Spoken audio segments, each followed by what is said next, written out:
جو باطل کو مخاطب کر کے کہا کرتے ہیں کہہ دینا میری جاں غیر مقلدوں کی انا سے، کہہ دینا میری جاں غیر مقلدوں کی انا سے، واقف ہے اچھی طرح ہم کرب و بلا سے۔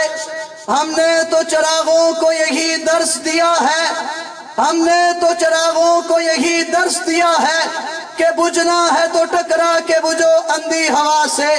میرے محترم سامعین، جو کہا کرتے ہیں کہ لفظوں کو بیچتا ہوں پیالے خرید لو، لفظوں کو بیچتا ہوں پیالے خرید لو، شب کا سفر ہے کچھ اجالے خرید لو۔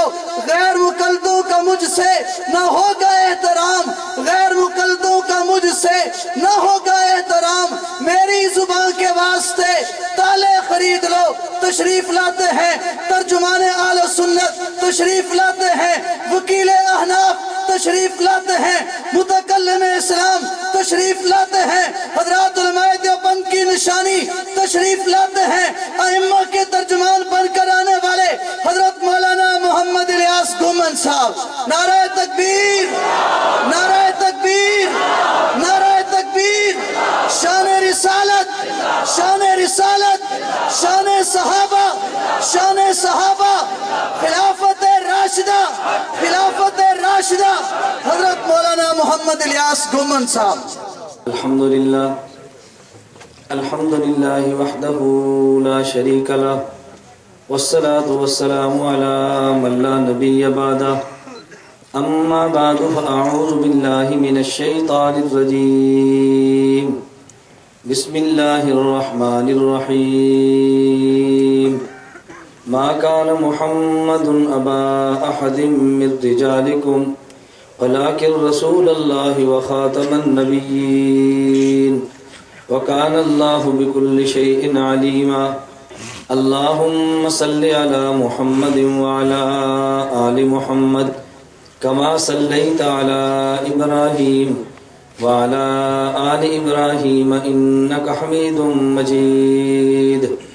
اللهم بارك على محمد وعلى آل محمد كما باركت على إبراهيم وعلى آل إبراهيم إنك حميد مجيد۔ نام محمد سے دلوں کو سرور ملتا ہے، نام محمد سے دلوں کو سرور ملتا ہے، نگاہ فکر کو تازہ شعور ملتا ہے۔ نام محمد سے دلوں کو سرور ملتا ہے، نگاہ فکر کو تازہ شعور ملتا ہے۔ نصیب کیسا بھی ہو واسطہ احمد کا دے کے، نصیب کیسا بھی ہو وسیلہ محمد کا دے کے، خدا سے جو بھی مانگیں ضرور ملتا ہے۔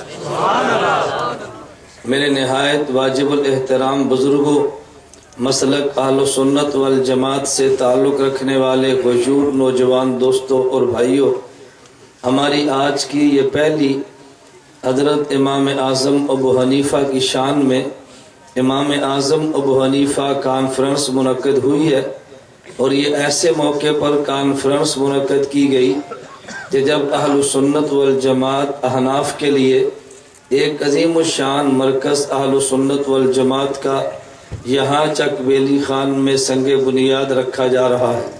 جو حضرات اس کانفرنس میں شرکت فرما چکے ہیں، میں انہیں رسول اکرم صلی اللہ علیہ وسلم کے ارشاد گرامی کی روشنی میں یہ مبارکباد دینا چاہتا ہوں۔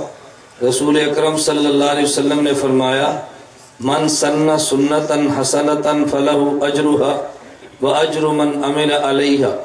جو شخص ایک نیک کام کو شروع کرتا ہے، اللہ اس نیک کام کا اجر اس شروع کرنے والے کو عطا فرماتے ہیں، آئندہ جو بھی اس پہ عمل کرتا ہے اللہ ان سب کا اجر اس کے نامہ اعمال میں لکھ دیتے ہیں۔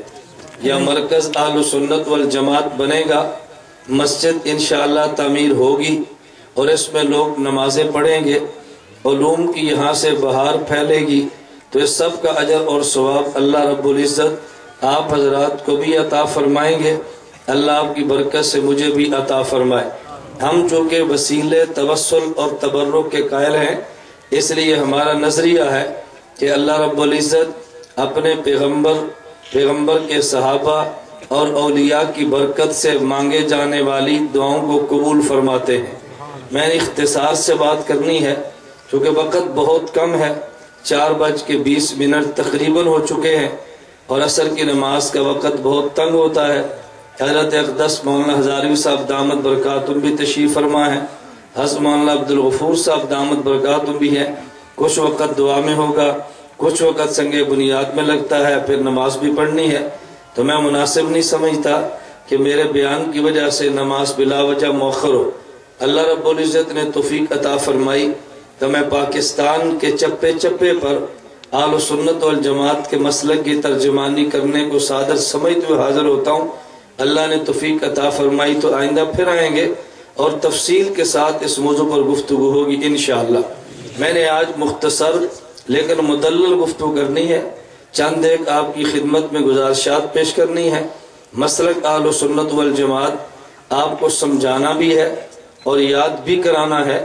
ہماری اس کانفرنس کے بعد جو اشکالات پیدا ہونے ہیں میں نے اس کے جوابات بھی دینے ہیں تاکہ ہمارا مسئلہ بالکل کھلے۔ میں نے اس کے لیے قرآن کی آیت پڑھی ہے، ما کان محمد ابا احد من رجالکم ولکن رسول اللہ وخاتم النبیین۔ اس آیت میں خدا نے اعلان فرمایا حضرت محمد صلی اللہ علیہ وسلم آخری نبی ہیں، حضور کے بعد قیامت تک اب کوئی نبی پیدا نہیں ہو سکتا۔ حضور آخری نبی ہیں، لیکن ہمارے پیغمبر کے دین نے قیامت تک کے لیے رہنا ہے، اور یہ قیامت تک نبی کا دین کیسے چلے گا؟ حجۃ الوداع کے موقع پہ حضور نے اعلان فرمایا، میرے صحابہ جو دین خدا نے مجھے دیا میں نے وہ دین تمہیں دے دیا ہے۔ صحابہ نے عرض کیا حضور آپ نے دین پہنچانے کا حق ادا فرما دیا ہے۔ پھر نبوت نے اعلان فرمایا وَلْيُبَلِّغْ مِنْكُمُ الشَّاهِدُ الْغَائِبَ، میں نے دین تمہیں دیا ہے، اس دین کو آگے تم نے دینا ہے۔ اللہ کے پیغمبر نے خدا سے دین کو لیا، پیغمبر کے صحابہ کے حوالے کر دیا۔ اب نبی کے بعد دین کامل وہ ہوگا جو میرے پیغمبر کے صحابہ کا ہے۔ میں دوسرے لفظوں میں یوں کہوں گا، نماز اللہ کے ہاں قابل قبول وہ ہوگی جو نماز پیغمبر کے صحابہ دے، روزہ قابل قبول وہ ہوگا جو پیغمبر کے صحابہ نے دیا ہے، اعمال قابل قبول وہ ہوں گے جو خدا کے پیغمبر کے بعد پیغمبر کے صحابہ نے دیے ہیں، کیونکہ خدا نے قرآن میں اعلان فرمایا الیوم اکملت لکم دینکم، میں نے آج پیغمبر تیری وساطت سے تیرے صحابہ کے دین کو کامل اور مکمل کر دیا ہے۔ ہم نے پیغمبر کی ذات کو نہیں پیغمبر کے صحابہ کو دیکھا ہے۔ نبی نے نماز صحابہ کو دی ہے، صحابہ نے نماز امت کو دی ہے۔ صحابی نبی والی نماز دیتا ہے، اپنی طرف سے کبھی صحابی پیغمبر کی اپنی طرف سے کبھی صحابی نماز کو دیتا نہیں ہے۔ حضور آخری نبی ہے اور خدا نے حضور پہ نبوت کو ختم کر دیا اور نبی کو بطور نمائندے کے 1,24,000 صحابہ عطا کر دیے۔ چک بیلی والوں ایک نقطے پہ غور کرنا، میں کہتا ہوں نبی اس زمین پہ نمائندہ خدا ہوتا ہے، صحابی اس زمین پہ نمائندہ مصطفیٰ ہوتا ہے۔ اگر تمہیں اللہ کی بات چاہیے تو نبی سے ملتی ہے، اگر نبی کی بات چاہیے تو نبی کے صحابی سے ملتی ہے، اگر قرآن کا معنی چاہیے تو پھر نبی دیتا ہے، نبی حدیث کا معنی چاہیے تو پھر پیغمبر کا صحابی دیتا ہے۔ نبی نمائندہ خدا ہے، صحابی نمائندہ مصطفیٰ ہے۔ میں تجھے نقطہ دینے لگا تھا کہ اللہ کے نبی پہ خدا نے نبوت کو ختم کیا، تعداد 1,24,000 بنتی ہے، اور پیغمبر کے صحابہ جو نبی کے نمائندے ہیں ان کی تعداد بھی 1,24,000 بنتی ہے۔ ایسا کیوں ہوا ہے؟ انبیاء کی تعداد بھی 1,24,000 ہے، صحابہ کی تعداد بھی 1,24,000 ہے۔ اس کی وجہ یہ ہے خدا نے بتا دیا میرے پیغمبر اگر نبیوں کی تعداد 1,24,000 ہے تو تیرے صحابہ کی تعداد 1,24,000 ہے۔ اس کی وجہ یہ ہے کہ نبی کو نمائندہ میرا کہتے ہیں، صحابی کو نمائندہ تیرا کہتے ہیں۔ ہم نے اعزاز تجھے دیا ہے کہ تجھ پہ میری نمائندگی ختم ہے، صحابہ پہ تیری نمائندگی ختم ہے۔ جتنے نمائندے میرے ہوں گے اتنے نمائندے تیرے ہوں گے، جتنے نمائندے میرے ہوں گے اتنے نمائندے تیرے ہوں گے۔ میں نقطہ دے تو جملے پہ غور کرنا، ہمارا عقیدہ ہے حضور آخری نبی ہیں. ذرا توجہ رکھنا، جب حضور دنیا میں آئے ہیں نبوت ختم ہو گئی، لیکن جب نبی دنیا سے گئے ہیں تو پھر صحابیت ختم ہو گئی ہے. نبی کے آنے پہ نبوت ختم ہے، نبی کے جانے پہ صحابیت ختم ہے. حضور کے آنے کے بعد کوئی اور نبی مانے تو یہ بھی بے ایمان ہے، اور نبی کے جانے کے بعد ان کے علاوہ کسی کو صحابی مانے تو وہ بھی بے ایمان ہے. نہ ان کے بعد نبی ہے، نہ ان کے بعد صحابہ ہے. نبی نمائندہ خدا ہے، صحابی نمائندہ مصطفیٰ ہے. نبی کی خدا کی بات نبی کرتا ہے اور نبی کی بات صحابی کرتا ہے. خدا نے نبی کی صحابیت، نبی کی نمائندگی کو صحابہ پہ ختم کر دیا ہے. میری بات توجہ سے سمجھنا، خدا نے نمائندگی کے لیے انبیاء کو چنا ہے، نبوت حضور پہ ختم کر دی ہے. خدا نماز کا حکم نبی کو دیتے ہیں، نبی آگے صحابہ کو دیتے ہیں. ایک شخص مجھے کہنے لگا کہ تم آل سنت بھی عجیب ہو، تم کہتے ہو نماز وہ پڑھیں گے جو صحابہ والی ہے. ارے ہم تو اہل حدیث ہیں، ہم کہتے ہیں نماز پڑھیں گے جو نبی والی ہے. میں نے کہا تیرے پاس دلیل کیا ہے؟ تو کہتے ہیں نماز وہ پڑھیں گے جو نبی والی ہے. کہتے ہیں تیرے پاس دلیل کیا ہے؟ میں نے کہا میرے پاس تو دلیل موجود ہے. حجۃ الوداع کے موقع پہ نبی نے اعلان کیا تھا فَلْيُبَلِّغْ مِنْكُمُ الشَّاهِدُ الْغَائِبَ، میں نے دین تمہیں دیا ہے، تم نے دین آگے دینا ہے. تیرے پاس دلیل کیا موجود ہے؟ کہتے جی بخاری کی روایت ہے، اس کے بخاری کے روپ پہ کبھی نہ آنا. کہتے جی بخاری میں روایت موجود ہے،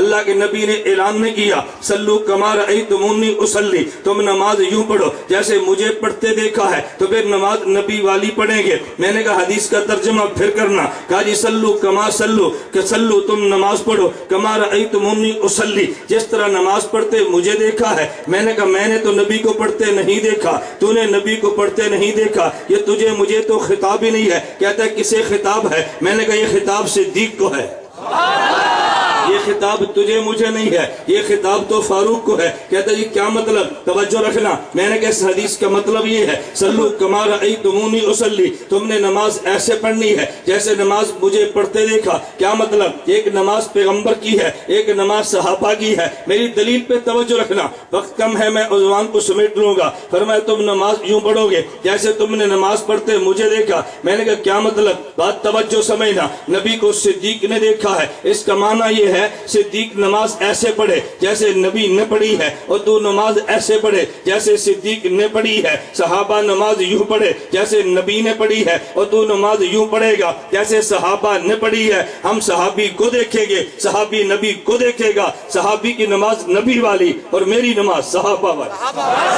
ہماری نماز کون سی ہے؟ توجہ رکھنا. یہ تجھے غیر مقلد نے، تجھے اہل حدیث نے، تجھے وہابی نے، تجھے ملحد نے، انگریز کے ایجنٹ نے، تو جو بھی نام دے گا بجا ہے. میں ہر بات پہ دلیل دے سکتا ہوں، میں یوں جملے نہیں کہتا. تو یہ کہے گا یار بجا کیا ہے، اس نے دھوکہ کیوں دیا ہے؟ کتنا آسان سا دھوکہ ہے، کتنی عام سی بات ہے. تجھے یہ کہہ دے گا کلمہ کس کا پڑھا ہے، تو نے کہنا نبی کا پڑھا ہے. اچھا جب نبی کا کلمہ پڑھا ہے تو نماز نبی والی کیوں نہیں کہتا، پھر صحابہ والی بات کیوں کہتا ہے؟ بندے کے دماغ میں بات آتی ہے یار بات تو بڑی اس نے معقول کی ہے، بڑی وزنی بات کی ہے. توجہ رکھنا. یہ تجھے ایسے اشکالات دے گا، پھر تیرے دماغ کو خراب کرے گا. مثلا میں ایک بات اور کہتا ہوں، یہ تجھے کہے گا بھئی تو کون ہے، تو نے کہنا جی حنفی. اچھا پوچھے تو کون ہے، کہتے جی میں تو محمدی ہوں. بھئی تو محمدی کیوں ہے؟ ایک ان پڑھ بابا جی کو پکڑے گا، کہے گا بابا جی ہم دونوں کے درمیان فیصلہ کرے. بابا جی بھی خوش ہے، گھر میں کبھی مجھے میری بیگم نے نہیں پوچھا، آج مجھے فیصلے کے لیے بلا لیا گیا ہے. یہ بابا جی خوش ہو کر بیٹھ گئے. ہاں بیٹا کیا مسئلہ ہے؟ بابا جی میں کہتا ہوں محمدی کہنا چاہیے، یہ کہتا ہے حنفی کہنے چاہیے. دلیل کیا ہے؟ میں نے سے پوچھا تو نے کلمہ کس کا پڑھا ہے؟ کہتا جی کلمہ حضور محمد کا پڑھا ہے، تو پھر محمدی کہنا چاہیے. بابا جی کہتے ہیں بات تو بالکل بجا ہے، جب کلمہ حضور کا پڑھا ہے تو پھر محمدی کہہ. ابو حنیفہ کا کلمہ تو نہیں پڑھا کہ تجھے حنفی کہا جائے. اب یہ بندے نے دھوکہ دیا، اس کے دھوکے میں کبھی نہ آنا. میں نے کہا جب تو نے پوچھا تو کون ہے، تو نے میرا مذہب پوچھا ہے، تیرا مذہب محمدی ہے یا میرا مذہب حنفی ہے؟ میں سینہ تان کے کہتا ہوں کہ میرا مذہب حنفی ہے. تو کہتا جی کیوں کہتا ہے؟ میں نے کہا اس لیے کہ مجھے عربی زبان آتی ہے، تو اس لیے مذہب محمدی کہتا ہے. تجھے عربی زبان نہیں آتی. عربی زبان میں دو لفظ ہیں، ایک لفظ مذہب ہوتا ہے، ایک لفظ منزل ہوتا ہے. مذہب اسے کہتے ہیں جو راستہ ہے، منزل اسے کہتے ہیں جہاں پہ جانا ہے. جب تو نے مجھ سے پوچھا تیرا مذہب کیا ہے، میں نے کہا ابو حنیفہ. مجھ سے پوچھا منزل کیا ہے، میں نے کہا محمد الرسول اللہ. راستہ ابو حنیفہ ہے، منزل رسول اللہ. راستہ ابو نارا توجہ، میں نے کہا وقت بہت کم ہے، میرا آپ سے وعدہ ہے میں پھر کبھی آؤں گا انشاءاللہ۔ میں بتا یہ رہا تھا مذہب ابو حنیفہ اور منزل، بولو نا، مذہب ابو حنیفہ منزل رسول اللہ۔ ارے کوفہ ہمارا راستہ ہے، مدینہ ہماری منزل ہے، ہم تو مدینے والے ہیں، تجھے کس نے کہا مدینے والے نہیں؟ غیر مقلد ایک نوجوان کو دھوکہ دے رہا تھا، اور یہ ان حنفیوں کو دیکھو، اہل سنت کو دیکھو، ہم تو مدینے کی بات کرتے ہیں اور یہ تو کوفہ کی بات کرتے ہیں۔ میں نے کہا نانا تو نے جھوٹ بولا ہے، ہم بات مدینہ کی کرتے ہیں لیکن وایا کوفہ مدینہ کی بات کرتے ہیں۔ کہا جی وایا کوفہ تم مدینہ کی بات کیوں کرتے ہو؟ میں نے کہا میں نہیں کہتا، یہ تو میرے نبی نے کہا ہے۔ کہتے نبی نے اعلان فرمایا۔ میں نے کہا جی ہاں حضور نے اعلان فرمایا، انا مدینۃ العلم والی بابھا، مجھے شہر علم کہتے ہیں، علی شہر علم کا دروازہ ہے، شہر علم مدینہ ہے، شہر علم کا دروازہ کوفہ میں ہے، اور شہر میں جانے کے لیے بواسطہ دروازہ جانے والا بادب ہے۔ تیری مسجد کا امام اعلان کرتا ہے صف اول میں با جماعت نماز پڑھو، اجر بڑا ملتا ہے۔ نمازی دو قسم کے ہیں، ایک نمازی دروازہ پھلانگ کے صف اول میں گیا ہے، ایک نمازی دروازے سے گزر کے صف اول میں گیا ہے۔ دونوں گئے تو صف اول میں، جو دروازے سے گزر کر جائے اسے با ادب کہتے ہیں، دروازہ پھلانگ کر جائے اسے بے ادب کہتے ہیں۔ میرے پیغمبر نے اعلان کیا انا مدینۃ العلم والی بابھا، محمد شہر علم ہے، علی شہر علم کا دروازہ ہے، شہر علم مدینہ میں، دروازہ کوفہ میں، کوفہ پھلانگ کے جائے بے ادب ہے، کوفے سے گزر کے جائے با ادب ہے، کوفے سے گزر کے جائے تو ادب ہے۔ یہ میرا فیصلہ نہیں ہے، یہ فیصلہ امام بخاری کا ہے، یہ میرا نہیں امام بخاری کا ہے۔ پوچھ امام بخاری سے، ابن حجر اسقلانی رحمۃ اللہ علیہ مقدمہ فتح الباری شرح بخاری میں لکھتے ہیں، ابن حجر کہتے ہیں امام بخاری سے پوچھا تم نے کہاں کہاں پڑھا ہے؟ امام بخاری نے تفصیل بتائی ہے، فرمایا میں حجاز کیا ہوں تو میں 6 سال ٹھہرا ہوں۔ امام بخاری کہنے لگے بھائی میں بصرہ گیا تو میں اتنی مرتبہ گیا ہوں، میں جزیرہ میں گیا تو میں 2 مرتبہ گیا ہوں، لیکن جب کوفہ کی باری ہے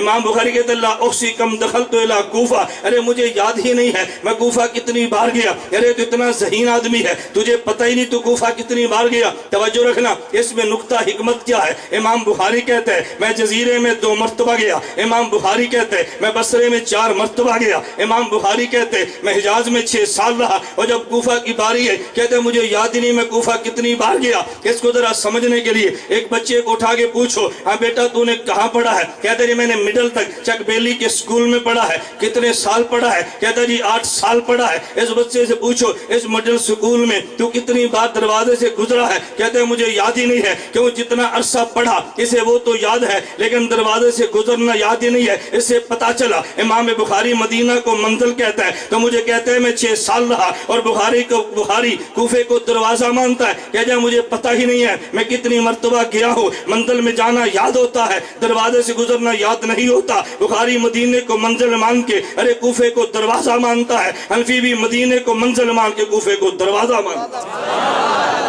یہ کون سی بات ہے کوفے کو نہیں مانتا؟ صحابہ کے بغض کی بات کیوں کرتا ہے؟ کس لیے تو بکتا ہے؟ ارے کوفہ امام ابو حنیفہ نے تو نہیں بنایا، کوفے کی تعمیر کا فیصلہ کرنے والا حضرت عمر بن خطاب ہے، جن کے بارے میں نبوت کا فیصلہ ہے حضرت عمر وہ ہے ان اللہ جعل الحق علی لسان عمر وقلبہ، عمر سوچتا بھی ٹھیک ہے، عمر بولتا بھی ٹھیک ہے۔ حضرت عمر کا فیصلہ ہے، عمر کا فیصلہ کوفہ بنا دو۔ بنانے والا کون ہے؟ سعد بن ابی وقاص ہے رضی اللہ عنہ، جو پیغمبر کا عشرہ مبشرہ میں سے ہے۔ وہاں پہ علم لے جانے والا کون ہے؟ عبداللہ بن مسعود ہے، جن کے بارے میں بخاری میں روایت موجود ہے، نبی نے فرمایا استقر القرآن من اربعۃ، ان 4 سے قرآن پڑھنا۔ پہلے نام عبداللہ بن مسعود کا ہے، پیغمبر نے فرمایا جو چاہے قرآن ایسے پڑھے جیسے ابھی اتر رہا ہے، پھر عبداللہ بن مسعود سے قرآن پڑھے۔ اس نے جا کے کوفے کو آباد کیا ہے۔ میرے دوست کوفے میں جانے والے پیغمبر کے بصدر بدری صحابہ ہیں، کوفہ میں جانے والے 313 بیعت رضوان والے ہیں، ارے 300 بیعت رضوان والے ہیں، کوفہ میں جانے والے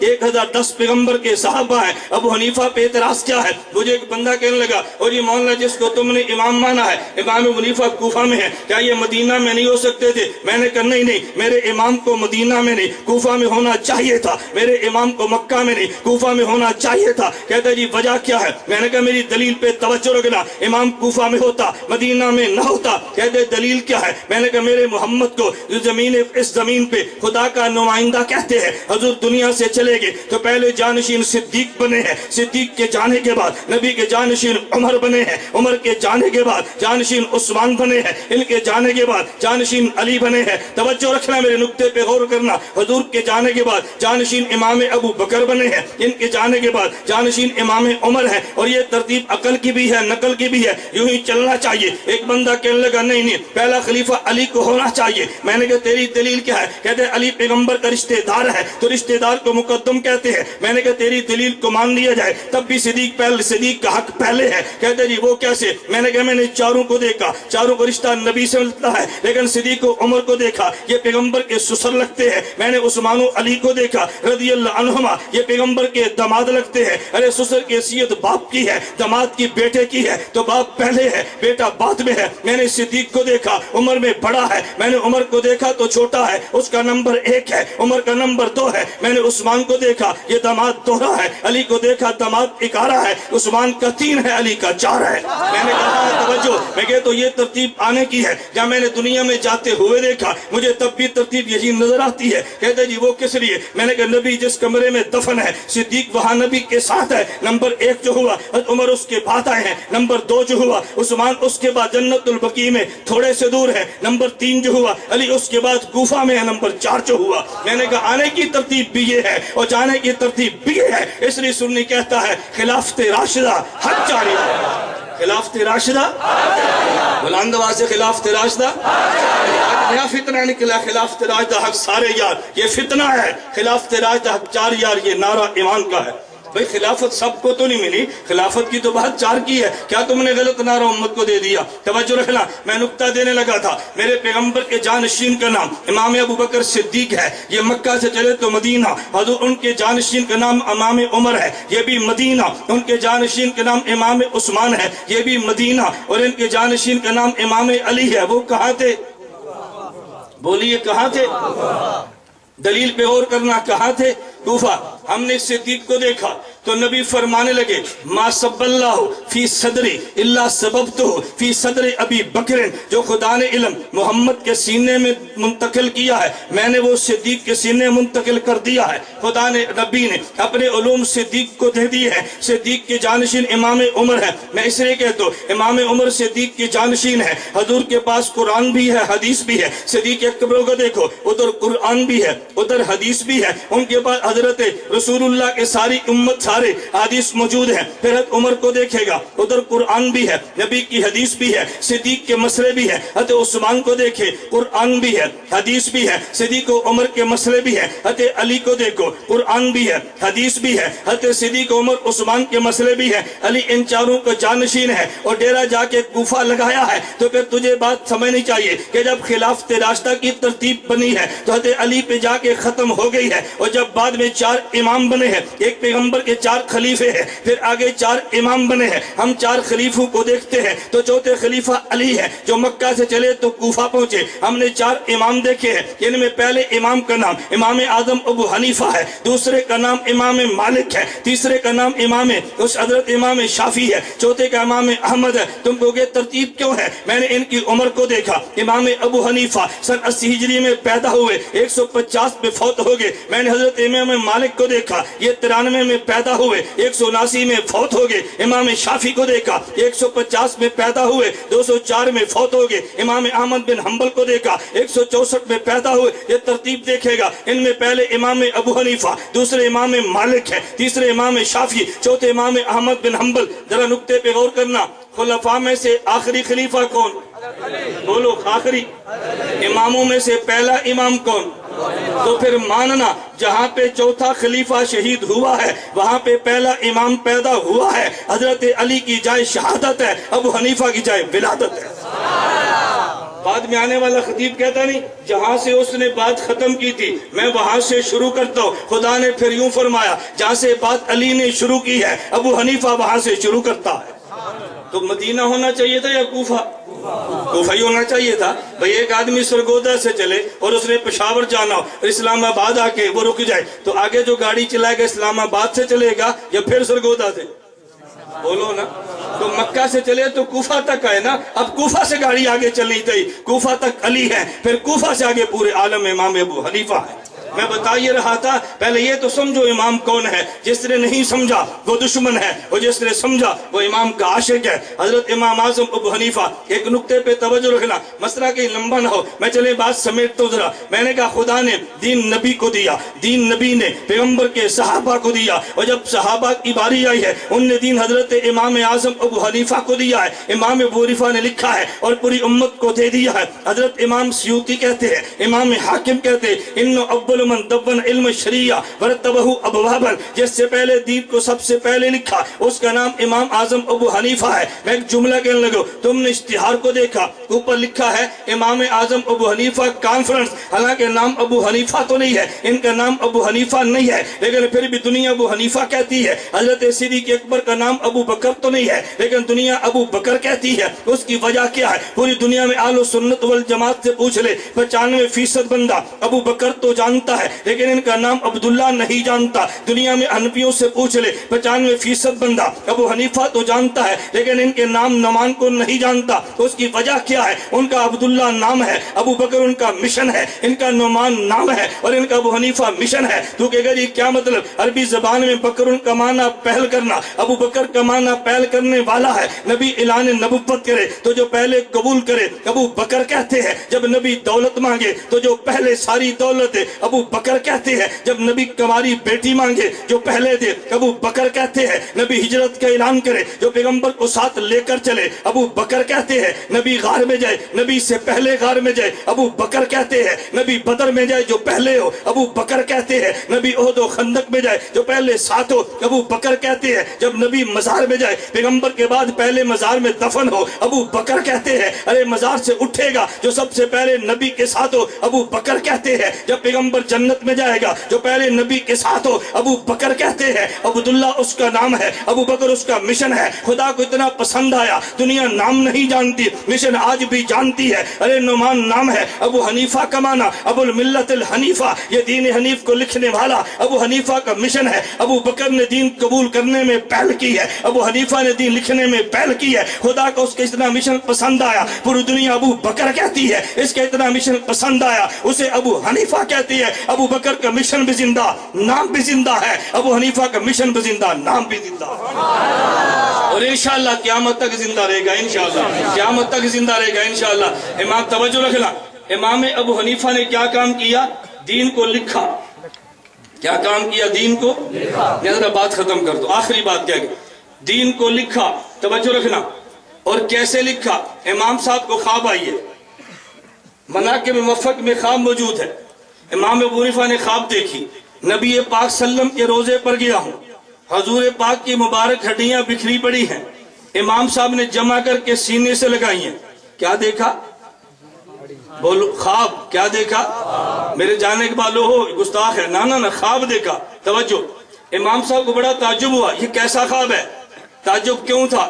اہل سنت کا عقیدہ ہے کہ نبی کا جسم قبر میں محفوظ بھی ہے اور نبی کا جسم قبر میں زندہ بھی ہے. بولو, نبی کا جسم قبر میں, بولو محفوظ بھی ہے, اور نبی کا جسم قبر میں. جو نبی کے جسم کو محفوظ نہ مانے اہل سنت والجماعت نہیں ہے. جو نبی کو زندہ نہ مانے اہل سنت والجماعت نہیں ہے, اہل بدعت ہے. ہمارا عقیدہ کہ نبی قبر میں, بلند آواز, نبی قبر میں. جن کا عقیدہ ہے وہ بولے, منافق کوئی نہ بولے. ہم دیکھو اہل سنت منافق نہیں ہے, کھرا عقیدہ ہے. عقیدہ ہے تو بول, نہیں تو مت بول. نبی قبر میں, جن کا عقیدہ ہاتھ کھڑے کرو. نبی قبر میں زندہ. میں دیکھ رہا ہوں, میں بات دیکھ رہا ہوں, جو مرجھائے چہرے ہیں, یہ کیا ہو گیا؟ اللہ کے نبی قبر میں زندہ. اب تعجب ہونا چاہیے تھا کہ نہیں؟ جب عقیدہ حضور زندہ ہے تو میں نے یہ کیا دیکھا؟ لیکن خواب دیکھیے. اپنے شاگرد کو بھیجا, امام ابن سیرین سے خواب کی تعبیر پوچھو, میرا نام نہ بتانا. ابن سیرین کے پاس گئے, حضرت یہ خواب دیکھی ہے. امام ابن سیرین فرمانے لگے, یہ کس نے خواب دیکھی, نام بتاؤ. اس نے کہا جی جس نے خواب دیکھی. منع کیا نام نہ لینا, فرمایا تو نام نہ لے, یہ خواب ابو حنیفہ کے علاوہ کون دیکھ سکتا ہے؟ یہ کون دیکھ سکتا ہے؟ کہا جی ہاں, یہ تو خواب ابو حنیفہ نے دیکھی.